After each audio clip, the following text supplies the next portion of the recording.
خاک مجھ میں کمال رکھا ہے، اے خدا تو نے سنبھال رکھا ہے،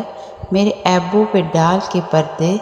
مجھے اچھوں میں ڈال رکھا ہے، اپنے دامن سے کر کے وابستہ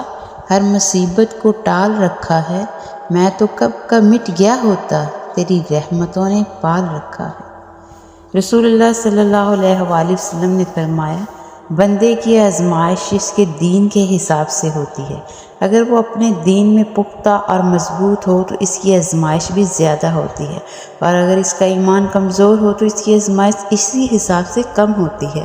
بندے پر مسلسل آزمائشیں آ رہی رہتی ہے، حتیٰ کہ وہ اسے ایسا پاک کر دیتی ہے کہ وہ زمین پر چل پھر رہا ہوتا ہے اور اس کے ذمہ کوئی گناہ نہیں ہوتا۔ رسول اللہ صلی اللہ علیہ وآلہ وسلم نے فرمایا،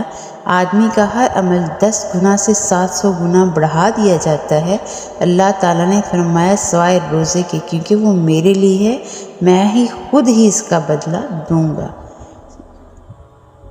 جب احساس ہو جائے کہ جس نامحرم سے آپ کو محبت ہے وہ آپ کا محرم کبھی نہیں بن سکتا، تو خدا کی رضا کی خاطر پیچھے ہٹ جانا چاہیے، تاکہ یوم قیامت جب وہ رب ذوالجلال سے پوچھے کہ اے بندے بتا تو نے میری خاطر اپنی کون سی پسندیدہ شے چھوڑی، تو ہمارا دامن خالی نہ ہو۔ ہمارے اللہ نے سچائی کے ساتھ فوری راحت کا وعدہ نہیں کیا، سچائی میں بقا ہے، کامیابی ہے، دل کا سکون ہے، مگر ضروری نہیں ہے کہ اس میں خوشی بھی ہو۔ سچائی قیمتی چیز ہے اور قیمتی چیزوں کے لیے تکلیفیں جھیلنی پڑتی ہیں۔